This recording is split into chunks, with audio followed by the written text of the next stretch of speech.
So TheoBosma of DNVGL is going to come up next and talk to us about his presentation and his work. So thank you very much.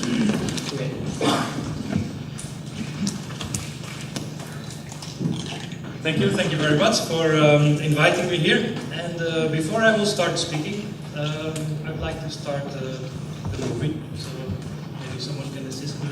Welcome to Thompson Street, in the Dutch city of Groningen, part of something special, Power Matching City. More and more people are generating their own energy, using, for example, solar panels and wind turbines. Farmers are converting organic waste into green gas.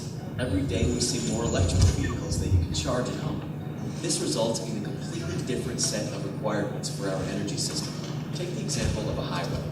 3 lanes aren't sufficient during rush hour. Too many cars at the same time, and you get a traffic jam. But 3 additional lanes would be very expensive and would go unused the rest of the day, which would be wasteful. So how can we set up our energy system to match these developments while maintaining current comfort levels? This is the solution. Power Matching City. Here you find the first real-life smart energy system in the world.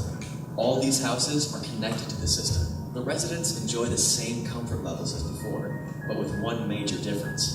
This street automatically matches the demand for power to the fluctuating supply. It sounds so logical, so simple. You may have heard of Smart Grid. With Smart Grid, we are creating the smart energy system of the future, which makes this the most advanced street in the world in terms of energy. This is how it works. You tell your smart appliances what you want. When should they be done? When should your house be warm? When should your electric vehicle be charged? The system uses this information to plan and calculate. The appliances constantly exchange information, automatically and all day long, with one guarantee. When something is supposed to be ready, it will be. But what happens in the meantime is the truly unique feature of this system. Your electric car might get charged overnight, but not between 3 and 4. You wouldn't think so, but it turns out more power is needed elsewhere at this time, which means higher prices. A dishwasher starts up at 10 in the morning because this is when the sun starts shining on your neighbor's solar panels. Then clouds cover the sun. The dishwasher stops for a while because the dishes don't need to be done until noon. A little while later, the sun comes out again, and the dishwasher finishes its chore. Users in this street are very enthusiastic. Take Andre. He is saving on his energy bill by minimizing his consumption at peak times. But that is just one option, the lowest possible price. Harry has decided to use locally generated energy as much as possible, and Kim prefers to use only sustainable energy. It's simple and easy to join. Existing appliances are fitted with a small extra controller that they use to communicate with each other. And in the future, the appliances will come with these controllers built in. The more users, the more effective the system will be. Power Matching City is developed by DNVGL and its partners. With 150 years of experience, over 3,000 energy specialists in offices in 100 countries, we are the energy and smart grid experts. And our accomplishments have not gone unrecognized. The United Nations has already recognized Power Matching City as one of the world's 100 most sustainable projects. Want to join? Read, watch, and experiment at dnvgl.com/poweringthefuture. And read more about the inspiring story of our colleague Theo, who is helping his neighbor with smart energy. Just one more question. What does the Thompson Street do with all the positive energy this generates? Well, this.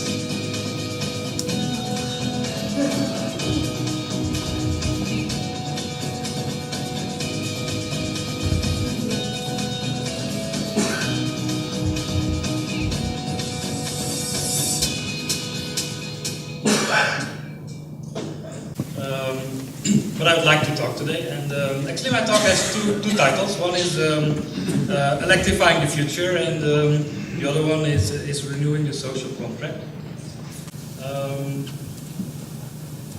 And a wise man once said, every future has a history. And so in that respect, I always like to look back first to try and see what we can expect in the future. And once you understand better the history, it's more easy to project the future. So what we see here is that over here on the top line, you'll see consumption. And what we see historically, consumption is increasing all the time, electricity consumption. So it started with light bulb, and then equipment and TV, radio, transport, trains. But what we see recently, and I think it was said today as well, is that we see electricity penetrating into sectors they were not traditionally before, which is heating and cooling and transport. Well, if the demand grows, then of course, obviously, the supply needs to grow, and historically went by coal and gas and nuclear, hydro, of course, and we see the new technologies starting up really quickly is wind and solar. And to be able to connect those two, you need the grid. So also the grid has to grow, obviously. But if you look at this system, you can't optimize one thing. And I think this trilemma, the energy trilemma, is very, to insiders of the energy system, it's very well known. So you need to balance between reliability on the one hand, security and reliability. It must of course be affordable, and we want it to be green and clean. And if you are going to change one element, it has effect on the others. So in theory, you can optimize one, but in reality, you have to balance between these three elements. Okay, so in the movie you saw was a smart grid we built. And smart grid in the sense of smart grid for end consumers. And we tried to figure out what does it mean, a smart grid for end consumers? Because now I come to the second part of the title, renewing the social contract. So what does it mean for someone who lives in a certain place and the smart grid comes? So that's why we came up with this figure. And this shows, in my opinion, very plastically, how a smart grid works for an end consumer. So what you see here is, for example, a windmill, and there is artificial intelligence attached to this windmill. And the windmill will say, okay, today is a lot of wind. It's written here, it's wind force 8, and I'm giving you 10% discount. So this artificial intelligence device sends a signal to a local market. So what we have developed is a local market. So it's a market on the local level, and it's based on exactly the same principles as the market model of the country, but then locally. So this and he sends in a price signal because everything is price signals. And then the washing machine, the artificial part, intelligence part of the washing machine said, okay, this is exactly what I want. This is what my boss wants. This is how I am programmed. I am programmed the moment the price is low, I'll start, and the washing machine will start. And then the artificial intelligence of the electric vehicle will say, sorry, my boss already told me, because I was programmed in this way that I have to leave in 10 minutes, so I'm full already. Sorry. And then the buffer. Because here, this picture should be a heat buffer. And heat buffer says, yeah, that's a good idea, because, I will fill my buffer, now the price is low. And actually, this is the basic principle of what we have built. So we have built artificial intelligence devices together with a market. And as in the film you have seen, we built it in a street. So it's 40 houses, and normal people live there. So it's people like you and me. I could live there, although it's a different city. Although I would love to live there because I do have PV, I do have an electric vehicle, I do have quite some electrical appliances, and you find it difficult to engage, to be part of the energy system. So okay, so we built it. This is the picture. So we put in PV panels. We've put in electric vehicles, so people are driving electric vehicles and electric scooters. We've put in, you don't see it on the picture here, but closely connected, only a kilometer or two away, is a wind park, which is also connected. Then there are a lot of heating devices connected. So it's both micro CHP that is there, and not a normal micro CHP, but one with a buffer. So the CHP can go on, can start its activity on a different timing than when you need to heat, because there is this buffer. And there's also heat pumps, and heat pumps with buffers. So that's what we built. And it's operating, so it took us 5 years to build, and now it's operating for around 2 years. And you saw people like it, and they want it to continue. So what I would like to share with you is the most important lesson from this, from this activity. And I think, in our opinion, it is that we renew the contract with people, because in this way we show that it is beneficial for them to have a smart grid. Before they were passive, you just use energy when you need it, but now you can be active. Or at least you don't have to be active, but your devices, which you program, they can be active for you and you are participating. So this technology enables you to be part of the energy system. And we quite often talk about end users. People use the word consumers, others use the word end users. But actually with this system, we should turn the word around. So it's more actually, begin users instead of end users, because this is where it begins. So another very important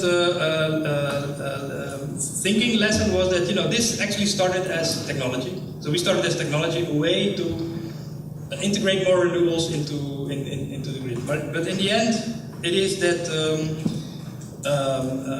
it is used mainly not on the grid side, but on the market side. So, of course, it's a smart grid. Of course, grid is involved, but it's more the smart market where we see the business opportunities. And talking about business opportunities, this was developed with a lot of companies. So a lot of both national and international companies developed both the devices and the software. And maybe the interesting part for you is that this software is open source. So if you want to use it, feel free. It's there. It's there to grab, and it's there to use both for your devices, for the artificial intelligence in the devices, but as well, to create the market. And of course, there is some tuning in every different market, because this local market needs to have a connection to the national market, and you need to design that with with the basic elements that are free to use for everybody in this open source technology. I think that is a first step to really engage end users, or I should say start users. Okay. Then some last 2-3 slides to as well maybe understand the importance of smart grids. So a lot of people have said, and it's said before, this create a electricity system with less CO2 emission. It's possible. We can go to 50, 60, 70, 80% CO2. But the question is, how are we going to do it? Because we know that we can do, but the choices we make today will really impact how things look like. So we don't know whether solar will win, whether wind will win, whether there will be other maybe geothermal sources. So we said, okay, so let's look into the future and look into different technologies. So we made actually 2 visions. One vision is where large-scale wind and energy storage plays the dominant role, and there as well, we see that it is important to have a very strong grid and large-scale energy storage. If another vision becomes true, let's say the solar revolution, it's more the smart grid and the local storage devices that we need to be able to keep the system at the same reliability level as we have it today.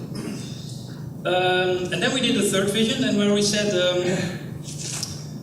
but let's put sources closer to the demand.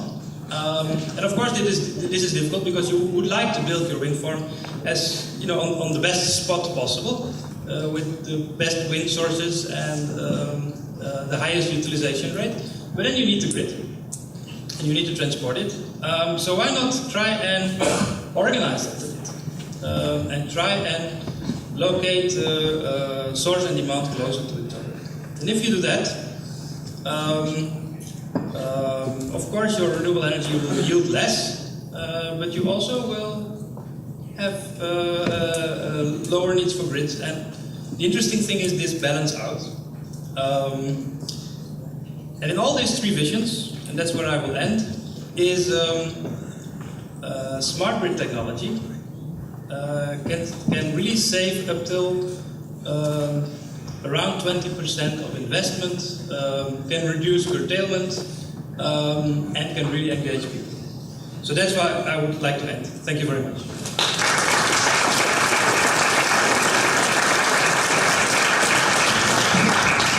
Thank you very much, Theo. And a key thing for me from the presentation is ownership of the grid, ownership at the community level, at an individual level, leads to understanding, leads to acceptance, and leads to the development of the wider grid. And I think that's a very key lesson for us to learn.